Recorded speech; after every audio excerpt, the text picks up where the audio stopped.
하나님 말씀은 마태복음 6장 33절 말씀입니다. 마태복음 6장 33절 신약성경 9페이지에 기록된 말씀을 한 목소리로 함께 합독하도록 하겠습니다. 다 찾으신 줄 알고 한 목소리로 크게 한번 합독합니다. 그런즉 너희는 먼저 그의 나라와 그의 의를 구하라. 그리하면 이 모든 것을 너희에게 더하시리라. 아멘. 자, 이 시간에는 우리가 지금 세계 선교 237 나라를 놓고 기도하는 가운데 네팔에서 우리 선교 사역을 하고 계시고 또 이게 호남의 우리 전북 지역의 또 대학 선교국에서 같이 이렇게 항상 이끌어 주셨던 목사님이신데요. 지금은 이제 네팔에서 선교하고 계십니다. 그래서 저와 여러분이 오늘 말씀을 통해서 좀 선교의 하늘 같고 또 응답을 찾는 귀한 시간 되기를 바랍니다. 우리 목사님 나오실 때, 선교사님 나오실 때 힘찬 박수로 환영하겠습니다.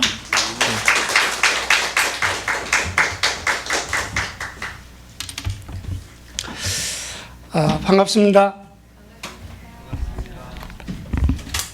저는 우리 최 목사님하고는 우리 최 목사님 대학교 1학년 때부터 같이 했던 그런 목사입니다. 제가 전라북도에서 한 20년 넘게 대학 사역을 하다 보니까 우리 같이 했던 대학생들 너무 이제 많은 사역자로 되어 있고 사모님 되어 있고 목사님 되어 있고 너무 그냥 저는 못했는데 이렇게 보니까 너무 저보다 훨씬 잘하고들 계셔요.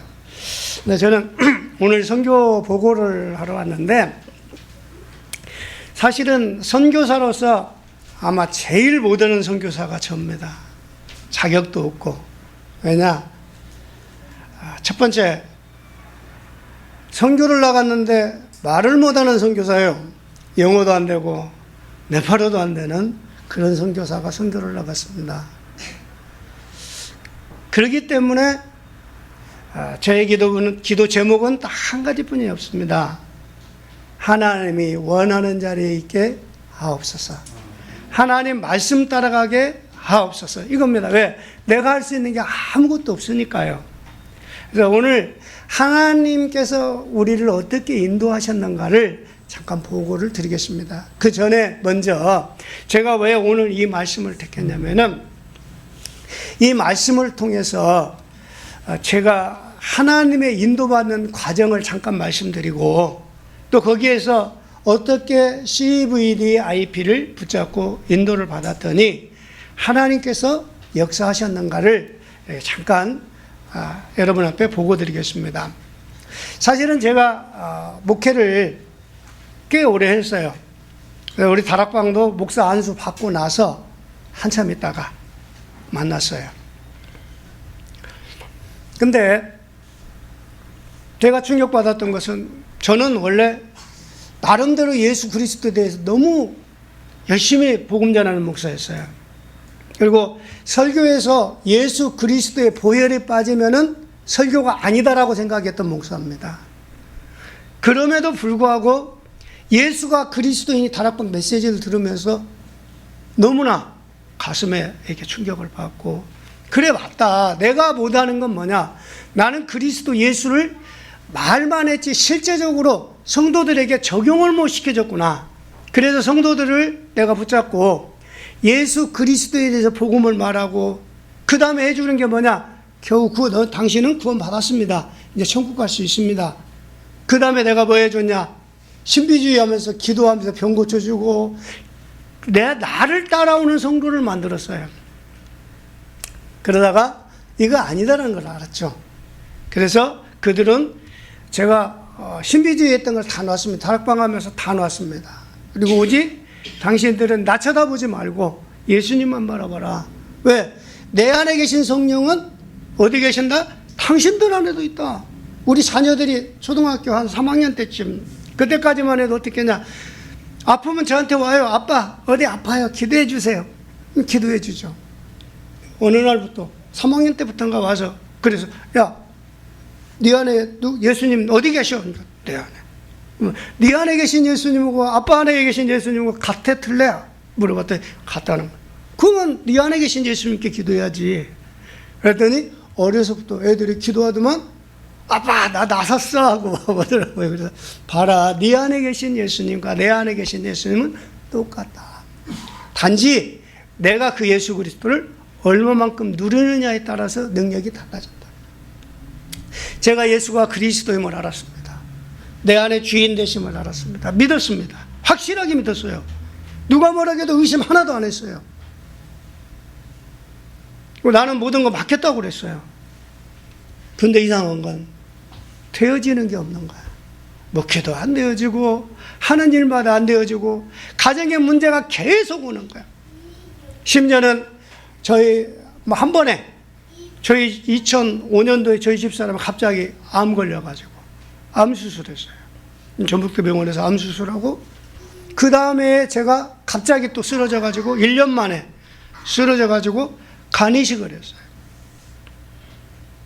그런 고통이 오고 그리고 이제 간이식을 그냥 간이식한 게 아니라 사실은 갑자기 쓰러져가지고 한 30일 동안 의식이 없었어요. 수술도 못하고 의사도 포기할 만큼. 그런데 하나님이 기적적으로 살리셨어요. 살아났는데 변한 게 없어요. 제가 의식 없을 때 그랬다고 그래요. 의식이 없는데 헛소리 않고 뭔 말이냐. 주는 그리스도시요 살아계신 하나님의 아들이십니다. 나는 세계복음화해야 합니다. 막 그랬다는데 막상 깨어나가지고 현실 내 정신 돌아왔고 목회하는데 변화가 없는 거야. 우리 집사람한테 엄청 혼났어요. 왜? 당신 다른 사람은 죽었다 살아나면 뭔가 된다는데 왜 당신은 하나도 안 변하냐고. 그 핍박을 받으면서 기도 많이 했어요. 혼자 강단에 엎드려져서 기도했어요. 하나님, 왜 나를 살리셨어요? 라는 기도 많이 했어요. 나를 살렸으면은 다른 사람처럼 쓰시든지 내가 좀 편안하게 뭔가 되게 하시든지 뭐 해야 하는데 하나님 이게 뭡니까? 왜 나를 살리셨어요? 라고 기도할 만큼 너무너무 힘들었어요. 근데 그 과정이 하나님의 은혜였어요. 기도하면서 마태복음 16장 16절이 내게 그리스도로 왔다면은 그 다음에 뭐 갈라디아 2장 20절이 되어지는 그런 계기가 됐어요. 내가 그리스도와 함께 죽지 않아서 그렇구나. 그래서 그냥 육신적으로 다 괴로우니까 죽여주세요 한 그 기도가 결국은 뭐가 됐냐. 내 영이 죽고 내가 죽고 내 육신과 내 모든 것이 죽고 이제 그리스도만으로 살겠습니다라는 걸로 바뀌기 시작했어요. 그런 가운데 뭐가 시작됐냐. 내 마음에 이런 생각이 들더라고요. 이제 내가 복음만 위해 살아야 하는데 내가 어떻게 살까? 그러면서 이제 선교 거기에 이제 마음을 담았어요. 뭐 선교 나가겠다는 생각이 아니고 몸이 엄청 아픈 상태였거든요. 제가 2006년도에 간이식 수술을 했는데 2010년 그때까지도 제 머릿속에 뭐가 있었냐면은 내가 살면 몇 년이나 더 살까 이 생각을 했어요. 왜냐 이렇게 이번같이 이렇게 WRC 갔다 오잖아요. 그럼 김밥 먹잖아요. 그러면 한 달 동안 배탈 나갖고 아픈 거예요. 다른 사람 콧물 나오면 나는 감기 몸살 걸려갖고 한 달 병원 입원해. 그러니까 1년에 한 절반 이상을 아파 누워있으니까 뭔 생각 들겠어요? 이렇게 사는 게 사는 거냐? 내가 매일 5년 더 살까? 그 생각을 항상 했어요. 그렇게 되면 뭐가 없을까요? 미래에 대한 희망이 없어요. 그러다 보니까 내가 뭘 해야겠다는 게 없어지는 거예요. 재미도 없고요. 그러다 2009년 말에 이렇게 살아서는 안 되겠다는 생각이 들었어요. 그래서 2010년부터 계획을 2009년 말에 20년 프로젝트를 세웠어요. 하나님 앞에. 하나님, 내가 2030년까지만이라도 살게 해주십시오. 내 2030년까지만이라도 주님의 일을 하겠습니다. 하면서 계획을 세웠어요. 내가 무엇을 하겠다. 사실은 계획 세워놓고 다 일일이 써놨는데 컴퓨터에 저장해놓는데 어디로 날아가고 없어. 그런데요, 중요한 게 있어요. 내가 살아야 할 목적이 생겼잖아요. 목표가 생겼잖아요. 그때부터 힘이 나더라고요.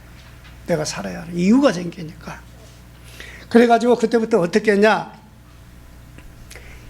2010년부터 우리 교회가 사실은 엄청 어려웠었어요. 왜 어려웠냐. 우리 교회, 제가 익산에 가서 개척을 처음 시작했고 아무도 없는 데서 시작을 했어요. 우리 가족만 데리고 시작했어요. 근데 한 3년 만에 한 50명 이렇게 모였어요. 그러다 보니까 교만해갖고 교회 짓자 해가지고 진행하다가 교회 짓는다고 땅 사면서 성도들 다 나가버렸어요. 정말 한 명도 안 남고 다 가버렸어요. 그래서 더 아픈 거죠. 그러고 나서 몸이 아프고 교회 조금 왔다가 다시 가고 그 고통을 계속 겪었죠. 제가 이제 왜 이 얘기를 하냐면 그러면서 그런 가운데서도 뭐 했냐. 우리 아이들에게 헌금 교육을 철저하게 시켰어요. 헌금 언제? 주일날 아침에 용돈 주는 거야. 용돈 언제 준다고요? 주일날 아침에. 왜요? 헌금해라고. 헌금부터 해라고. 그래서 처음부터 그때는 돈 없으니까 일주일에 2,000원 줬어요. 그러면은 애들 어떻게 하냐. 200원 11주 뛰잖아요. 500원 주일헌금 하잖아요. 500원 성교헌금. 나머지 갖고 일주일 800원 거거든. 일주일 사는 거야. 나중에 중학교 됐을 때도 한 달에 2만 원 줬어요. 그러면 그런 거 갖고 지네가 그 11조 성교헌금 다 하고 그거 살아요.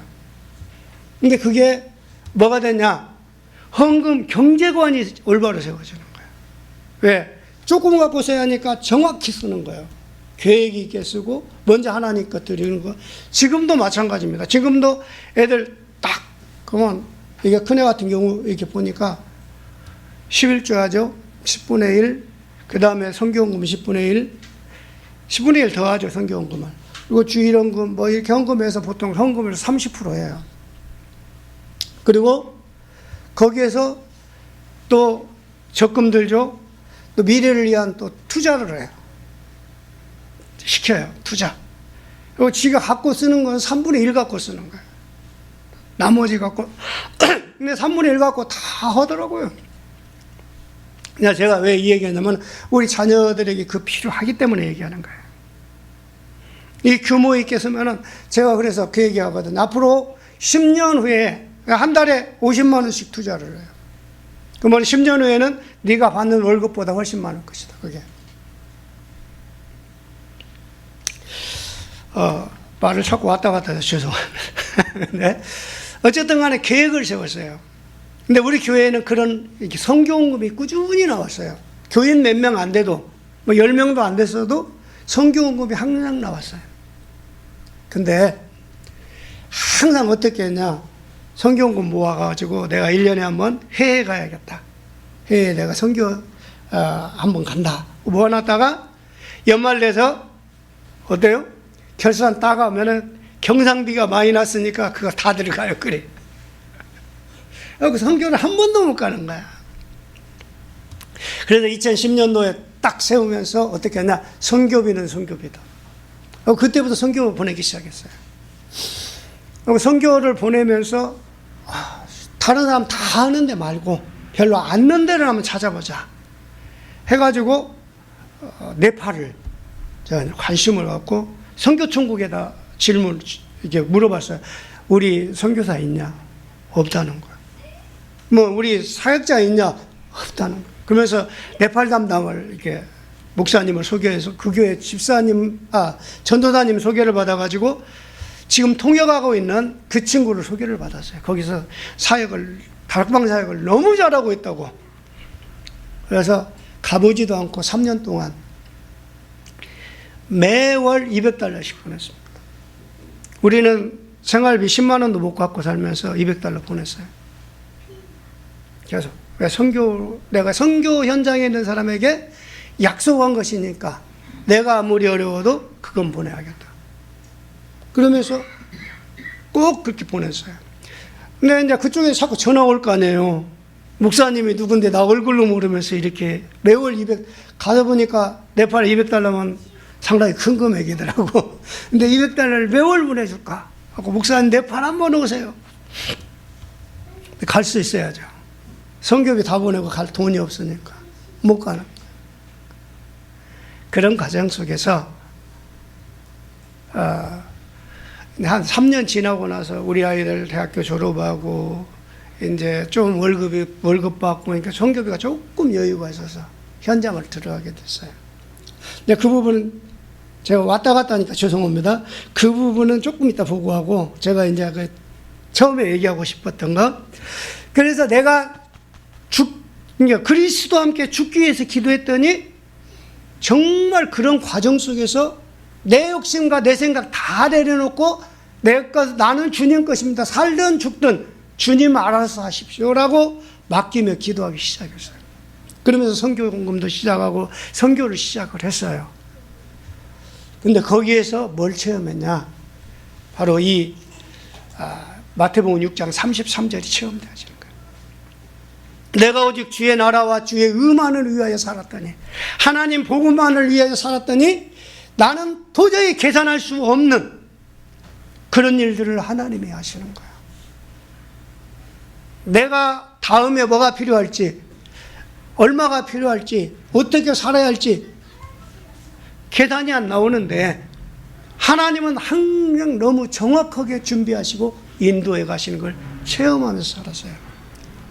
그리고 제가 이 네팔 선교하면서 그렇게 해서 네팔을 가기 시작했잖아요. 거기에서 이걸 너무 많이 체험했어요. 이 마태복음 6장 33절을. 네팔 갔는데 가서 이렇게 현장을 가서 봤어요. 근데 거기에 가서 보고 정말 놀랬던 게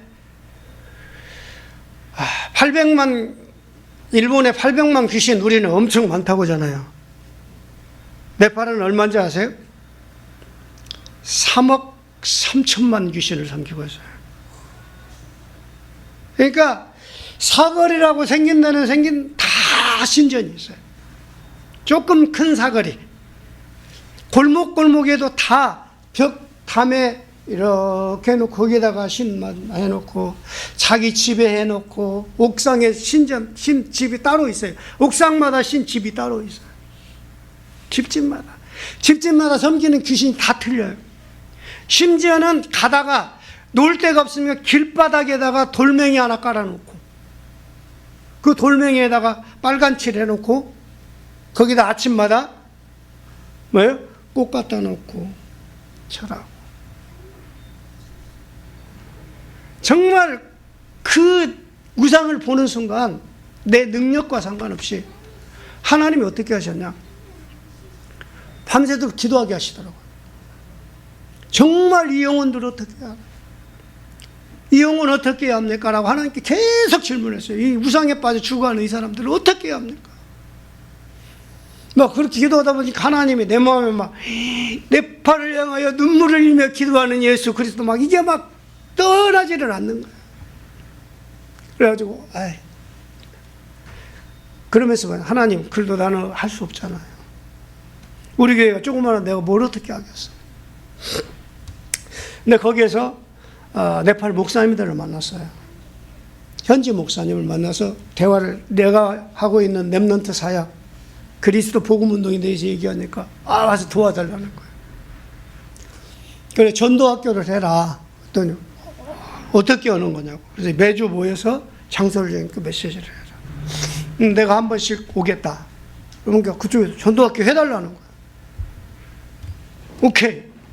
그거는 이제 돌아와서 기도를 했어요. 하나님 전도학교 해달라는 전도학교 해야겠는데 어떻게 하죠? 우리 교회에서는 아무리 선교원금을 모아도 1년에 한 번밖에 못 하겠는데 어떻게 하면 좋아요?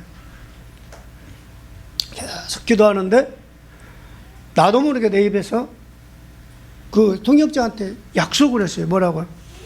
야, 내가 3개월에 한 번씩 올게. 왜? 적어도 3개월에 한 번은 와서 전도학교를 해야 될 것 같아. 1년에 한 번 와갖고 전도학교 오면서 전도학교를 할 수가 없잖아요. 그래서 1년에 한 번이 아니라 3개월에 한 번 온다. 약속을 하고 이제 한국을 나오는 거예요.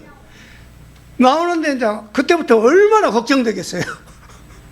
생각해보세요. 1년에 한 번 갈 사람이 4번 간다고 약속을 하고 왔으니, 야, 어떻게 하지? 그러면서 기도하고 오는데, 하나님이 딱 앉았는데 양쪽 옆에 네팔 청년들이 타고 있더라고요. 비행기를 안에. 말을 걸었어요. 한국말 할 줄 아냐? 그때 한국말 할 줄 안다. 복음 전했어요. 근데 한 녀석이 용접을 탁 하더라고요. 야, 교회 다니고 싶냐? 다니고 싶다는 거. 어디 사냐? 그랬더니 천안 산다. 오케이. 전화번호 적어달라고. 그래서 천안에 있는 대학, 나하고 같이 대학 사역하는 목사님한테 내리자마자 전화해갖고 걔를 소개를 했어요. 그리고 네팔 갔다 왔 얘기하니까 그 목사님이 나도 네팔 간다는 거야. 동지 하나 됐잖아요. 오케이. 그래가지고 이제 사역이 시작됩니다. 우리 교회 와서 보고를 했더니 교회는 난리가 났어요. 1년에 한 번 가기도 벅찬데 1년에 4번 간다고 얘기를 하니 그거 말이 안 되잖아요. 근데요, 하나님이 어떻게 하셨냐? 그 해 5번 가게 만드셨어요. 근데요, 어떻게 하셨냐? 우리 교회 다니다가 내가 마음에 도저히 안 들어서 다른 동네로 이사간 집사님이 있었어. 근데 그분에게 연락이 왔어. 목사님 네팔 갔다 오셨다면서요. 그래서 제가 선교 도우면 안 될까요? 하고 또 전화가 왔어요. 제가 얘기도 안 했는데 우리 성도들하고 통화했겠죠. 감사하다고. 그분이 도와줘.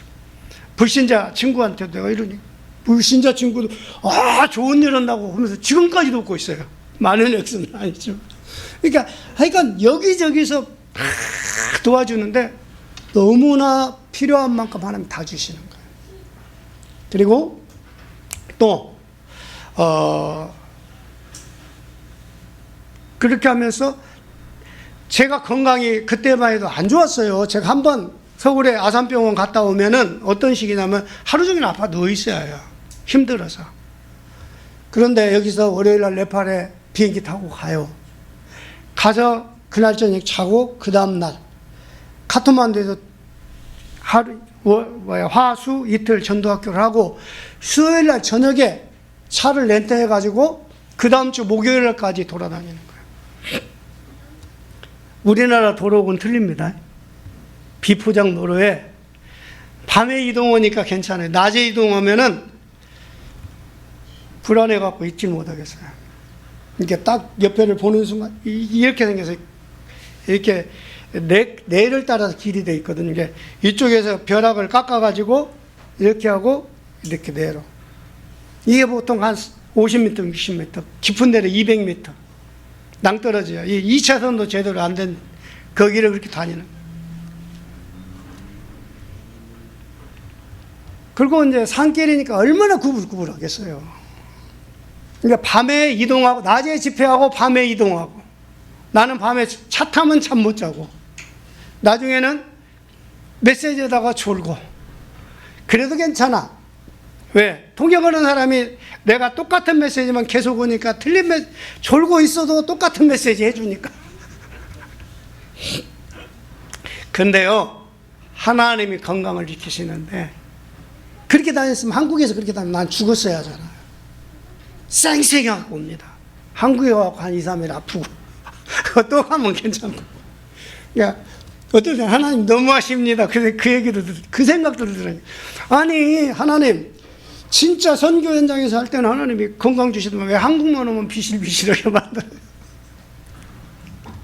어쨌든 간에 그런 과정 속에서 제가 뭘 체험했다고요? 하나님이 건강도 주시고 경제도 주시는 것을 체험했어요. 내가 주님의 뜻을 따라 살았더니 나머지 하나님 다 주시구나. 그럼 내가 할 거 아무것도 없잖아요. 그러다가 이제 그런 가운데 동역자들을 이렇게 목사님들을 붙여가지고 어떻게 했냐? 저하고 지금 천안에 있는 그 박경규 목사님이라고 그분하고 우리 찬양 인도하는 최성수 목사님 셋이 좀 친하거든. 어느 날 저거 최 목사님한테 전화가 왔어요. 네팔에 가 있는데 형님 어디냐고. 아 네팔이라고. 그래서 자기 교회 네팔 청년이 있다는 거. 그러면 목사님도 네팔 선교 와야겠구만. 해갖고 셋이 한 달에 한 번씩 돌아가면서 3년 동안을 매월 들어 전도학교를 했어요. 그런 가운데 지진이 났어요. 여러분 기억하시죠? 지진. 제가 월요일 날 들어가야 하는데 토요일, 그 전주 토요일 날 지진이 난 거예요. 그래도 들어간다고 했더니 그쪽에서 들어오지 말라는 거예요. 지금 계속 여진되고 사람 모을 수도 없으니까. 일단 티켓 취소를 했는데 또 갑자기 본부 쪽에서 또 전화가 왔어요. 네팔 들어가라고. 들어가서 뭐 알아봐야 할 거 있으니까 들어가라고. 그래서 들어갔어요. 들어가면서 이런 설교를 하고 들어갔어요. 막 우리 집에서는 난리겠죠. 지진 나가고 지금 여진되고 있는데 들어간다고 하니까 못 들어가게 난리. 그때 제 마음에 그런 마음이 들었어요. 내가 불 가운데 들어갈지라도 하나님이 지키시면 괜찮고, 내가 의사가 100명이 나를 붙잡고 있다 할지라도 하나님 불러가시면 못 막는다. 설교하면서 그 얘기를 했어요. 상관없다. 하나님의 계획이면은 불 가운데 있어도 괜찮고 하나님의 일을 해야 하니까 가야 한다. 그래가지고 그 다음 주 월요일 날 들어갔어요. 들어가서 이렇게 도는데 네팔 사역자들이 너무 고맙게 생각하더라고요. 지진 나오면 다른 사람 떠나가는데 와서 목사님 우리를 살피러 오셨다고. 그러면서 거기에 2차 지진 만났죠. 7.4짜리 지진 만났는데 대단하더라고요. 여기저기서 막 집 푹푹 쓰러지는 거 말만 들었지 몰랐던 그게 진짜 현장에서 봤어요. 그리고 그때 그 현장들을 사진 찍어서 계속 제가 보냈더니 우리 RUTC 방송에 계속 나왔어요. 그러면서 네팔 선교회가 조직이 되고, 네팔 선교회 조직되자마자 선교총국에서는 선교사 보내야 한다는 거죠. 근데 우리 네팔 선교회 조직인데 새 목사가 있으니까 새 목사가 이제 선교회를 조직한 거예요. 그리고 서로 쳐다보면서 누가 들어갈 거냐. 들어가려는 사람이 누가 있어? 다 나이가 50이 넘었는데 누가 들어가냐고. 결국은 목사님이 시작했으니까 목사님이 가야지 누가 가냐고. 그래서 어쩔 수 없이 갔어요. 그래서 내가 몸도 안 좋고, 그래서 3개월에 한 번씩은 나와야 하는 거. 그런 상태에서 들어갔어요. 가서 하다 보니까 제가 할 게 없어요. 제가 할 만한 능력도 없고요. 그리고 거기 와서 딱 보면서 뭘 봤냐면은, 우리가 그렇게 3년 동안 현장을 죽으라고 생명을 걸고 돌아다녔는데, 내가 이 현장을 빠져나가는 순간 이 사역도 끝나겠구나. 그게 보였어요. 그 말이 무슨 말이에요? 지속할 제자가 없구나. 그게 보였어요. 그렇게 열심히 했는데 지속할 제자가 없는 거예요. 그래서 그때부터 여러 가지를 했습니다. 한 곳만 집중해서 다녀보기도 하고, 목사님들을 불러 올려서 사역도 해보고. 근데 하나님이 지금은 어떻게 인도를 하시고 역사를 하고 계시냐면요, 제가 네팔 현장을 먼저 간단하게 소개할게요. 네팔은 제가 처음에 들어갔을 때, 네팔 들어갔을 때 네팔이 너무 한심했어요. 너무 가난하고 세계에서 가장 가난한 나라 중에 하나예요. 지금 GNP 500달러입니다. 아줌마들 우리 집에 와서 일하는데 5만 원 주면 돼요. 그거 갖고 살아요. 바다도 없어요. 이 나라는 발전할 가능성도 없는 것 같고 3억 3천만 귀신 섬기고 있어요. 이거 뭐 어떻게 하나. 근데 가면 갈수록 매력 있는 나라더라고요. 왜? 세계 인구의 절반이 그 주변에 모여 살아요. 중국, 인도, 방글라데시, 파키스탄, 스리랑카, 부탄, 아프가니스탄, 요거만 해도 30억이 훨씬 넘어요. 그래서 뭐가 뭐냐, 가난하죠. 가난하기 때문에 해외에 나가서 살려고 언어 연습을 얼마나 열심히 했는지 몰라요. 그리고 인도는 무비자로 다녀요. 말도 비슷해요. 더구나 이제 말 비슷한 데다가 인도 문화가 조금 적으니까 TV를 인도 TV를 봐요. 그러니까 네팔 사람이 인도 말을 해요. 중국이 지금 인도의 영향권에서 네팔을 어떻게든 끌어가려고 지금 중국이 네팔 도로를 다 내주고 있어요. 네팔에 대해 관대해요. 뭔 얘기일까요? 거기서 선교사 파송하기 너무 좋은 나라. 우리나라 RTS 출신들 가난한 나라 가라고 하면요, 잘 안 가요. 죄송한데 잘 안 가요. 그래서 우리 지금 내가 나 같은 이제 환자 말고 정상적으로 할 수 있는 사람 하나 지금 어떻게 보낼까 하는데 갈 사람이 없어 지금까지. 그래서 지금 기도하고 있어요. 내가 한 5년 안에 시스템 세워놓고 누가 들어가든 제대로 될 수 있도록 해야겠다. 근데 그렇게 해서 시작한 지금 그걸 보면서 지금 진행하고 있는 게 뭐냐면, 처음에 저는 네팔에 가 교회를 않겠다고 그랬어요. 네팔 보고만은 네팔 사람이 하는 것이지 내가 교회 하나 세워봤자 아무 영향력도 없고, 거기서 내가 뭔가를 막 만들어 놔도 결국 잘못하면 내 왕국 만들어 놓고 내가 대우받다가 나올 수 있다. 나 그거 않겠다 하고 왔는데, 그래서 네팔 목사를 개척을 시켜줬어요. 근데 이 친구가 원래 마약 중독자, 예수 믿고 변해서 이제 목회자가 돼서 목회를 합니다. 아직도 삶이 안 돼. 근데 네팔은 엄청 율법적이야. 근데 이분이 어쩌다가 이거 한잔하다가 성도한테 걸렸어. 한 30명 됐던 성도가 싹 가버린 거야. 내가 목사님 나 도저히 못하겠어요. 교회 문 닫아야겠어요. 그래서 제가 거기 교회를 지금 진행을 하고 있습니다. 사역자를 네팔 분을 사역자로 세우고 메시지는 제가 하고. 근데 교회 중심으로 이제 이게 진행이 되는데 지금 4가지 사역이 진행이 되고 있어요. 첫 번째로 제가 저희 집에서 아이들을 지금 초중고생을 6명을 보내고 있습니다. 6명 키우고 있어요. 그 중에 제가 가자마자 한 3년, 지금 이제 4년째 같이 키우고 훈련시킨 애는 진덕이라고, 이 친구는 지금 이제 제가 메시지 통역을 합니다. 메시지 통역도 하고, 또, 그 애를 보면서 지금 이번에 또 아주 불신자 3명 또 데려왔거든요. 근데 지금 6명 학교 보내고 2명 신학교 보내고 1명 밥 해주는 아줌마. 그 밥 해주는 그분을 전도사로 세웠어요. 그분도 신학교 보내요. 네. 그 교회 책임자로 성실해서 전도도 잘해요. 매년 만에 해마다 몇 명씩 전도를 해요. 그래서 하나님이 그렇게 붙여서 훈련을 시켜주더라고요. 그래가지고 우리가 그 집에 10명이 삽니다. 10명이 살면서 주일 강단 메시지 붙잡고, 우리 거기는 토요일날 예배하거든요. 날마다 저녁마다, 아침에는 내가 네팔 말 못하니까 네팔 전도사를 세워가지고 우리 이제 RTS에서 2년 공부하러 간 친구가 있어요. 그 친구 중심으로 거기에서 기숙사처럼 아침에 일어나면 예배하고 학업 가르치고, 저녁에는 제가 인도에서 포럼을 합니다. 애들 포럼을 쫙 시킵니다. 애들이 엄청 변화가 돼요. 예를 들면 하나는 어느 정도 수준이냐, 말 안 듣는 건 못, 그 말썽이란 말썽은 다 피는 아이예요. 지네 언니는 공부 잘하는데 지 동생은 말썽이란 말썽은 다 펴요. 얼마만큼 눈치가 없냐.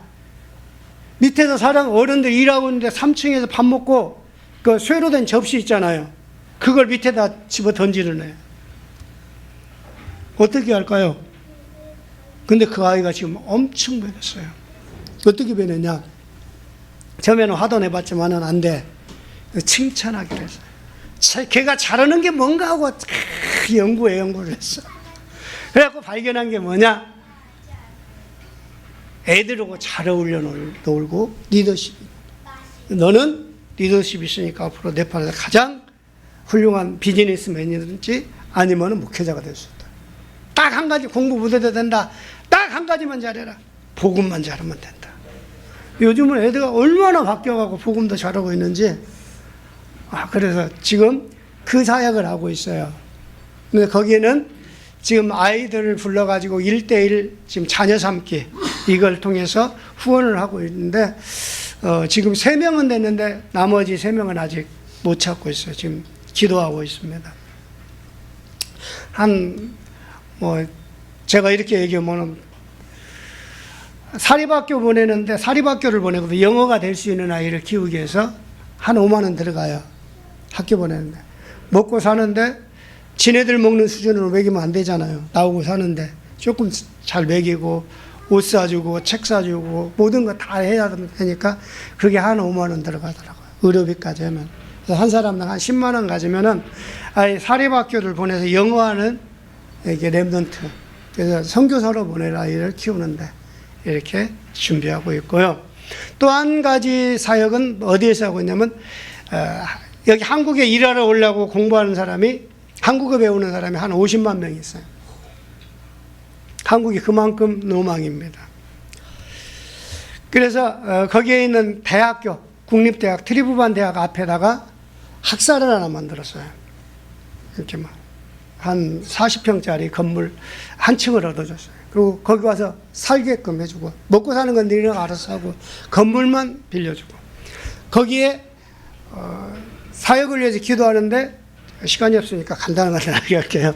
하나님이 누구를 준비하셨냐? 우리 RTS 졸업하고 다른 교단에 가갖고 그냥 있는 분이 있어요. 그분을 현장에서 만났어요. 하나님 만나게 하셨어요. 그래서 그분에게 그 관리해서 계속 예배하고 토요일 날은 예배하러 교회로 오게끔. 근데 이번에 거기 한 12명 살아요. 근데 이번에 6명 합격했습니다. 작년에 3명 합격해가지고 한국에 2명 들어왔고요. 지금 6명 합격해서 지금 들어오기 위해서 대기하고 있습니다. 뭐하냐? 걔네들은 이제 한국에 오면 한국에 있는 다락방교회가 연결시켜서 훈련시켜가지고 다시 들여보내는 그런 사역을 하고 있고요. 그 다음에 하나는 센터, 훈련센터. 원래 신학교 하려고 했는데 막 여러 가지 어려움이 있어요. 막 정부에서 못하게 막고. 그래서 3개월 집중훈련하는 센터를 지금 진행하고 있어요. 거기서 뭐 했냐? 기본 메시지만 해요. 제가 네팔 말을 못하니까 더 좋더라고요. 어떻게? 거기 같이 사는데 아침, 저녁 예배해야 하잖아요. 통역이 없으니까 메시지 못 오잖아요. 그래서 걔네들한테 뭐 하냐?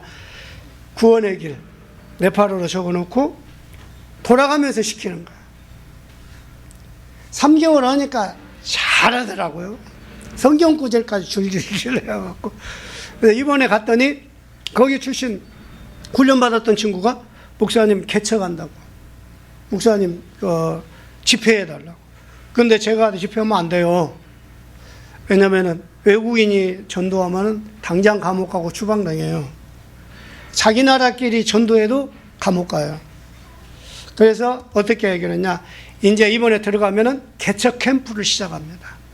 우리 그 목사님들하고 훈련받은 사람 4명을 팀으로 짜가지고 거기에 집중해서 이제 하반기에는 거기에다 교회를 하나 세우기 위해서 그런 친구들이 한 명씩 나와요.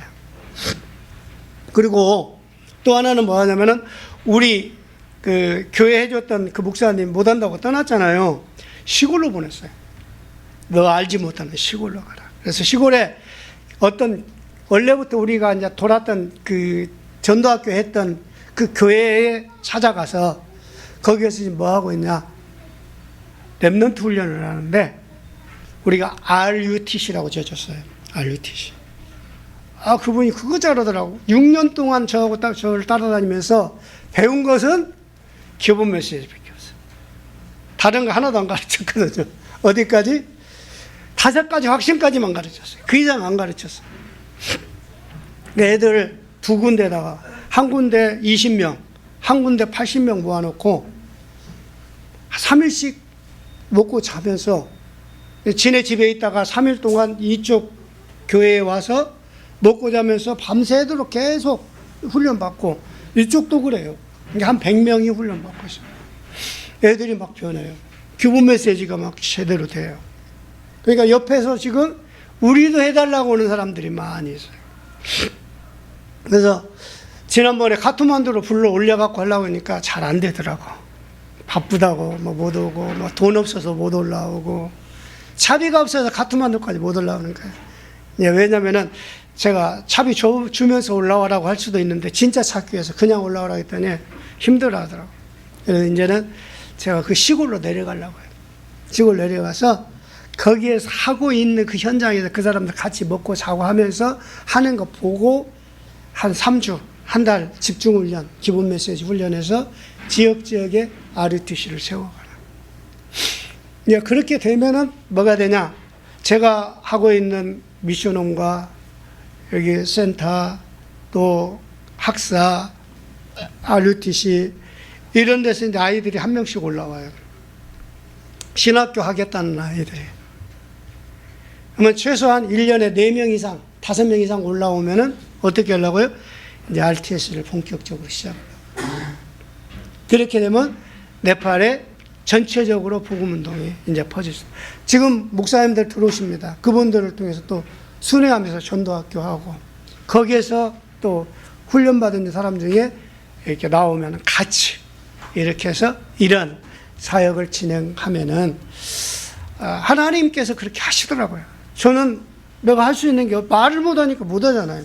그리고 내가 좀 할 수 있다고 막 하려고 하면은 갈등만 생기게 해요, 하나님.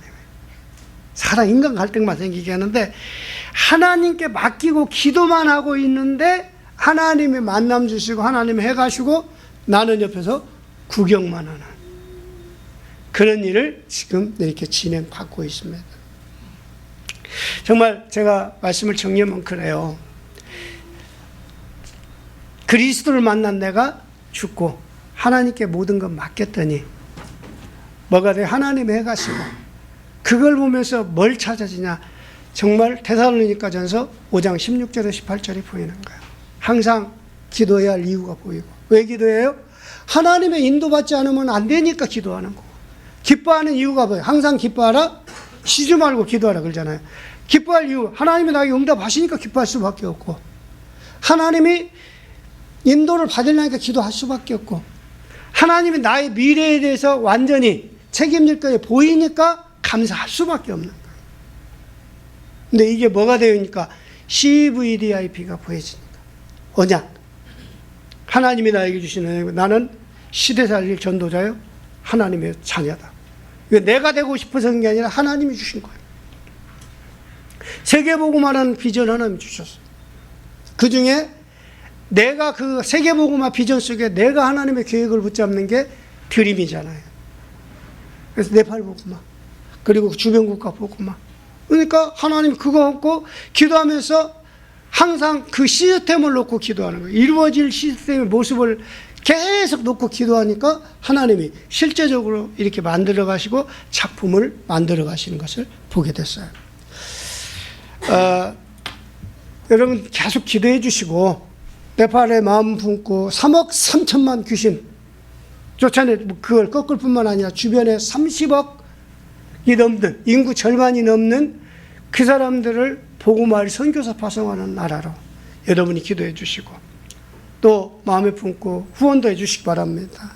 정말 여러분 마음에 내가 정말 이 선교에 참석하고 싶으신 분들은 우리 목사님께 말씀하셔가지고, 목사님을 통해서 나는 뭐 1대1 이렇게 사역, 아이를 이렇게 돕고 싶습니다. 아니면 뭐 어떤 분은 그래요. 내가 10만 원 얘기하면 너무 부담스러우니까 3만 원만 한다고 오고 여러 사람 모집해라. 근데 저는 솔직히 얘기해서 그렇게 못하고, 차라리 이 교회에서 목사님이 누구 3만 원씩만 하셔갖고 이렇게 10만 원 해서 누구 하면 좋겠습니다, 이렇게 하는 게 좋지.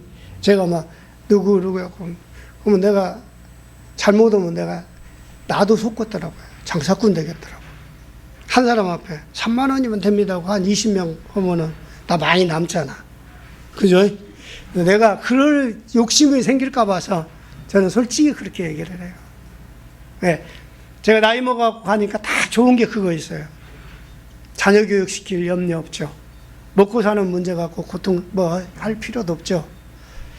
그러니까 자유로운 거야. 하나님 안 주시면 안 하고 주시면 하고. 그러니까 편안하게 하는 거예요.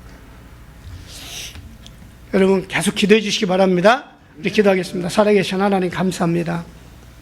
예수님이 그리스도의 모든 문제를 해결하셨고, 지금 나의 주인이요, 나의 생명이요, 나의 능력으로 지금 우리와 함께 하시며 우리의 삶을 인도하시고 축복하심을 믿습니다.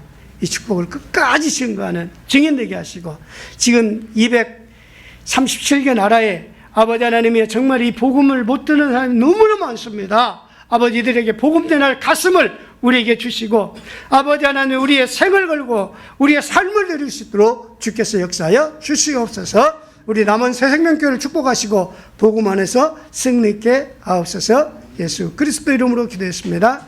아멘. 감사합니다.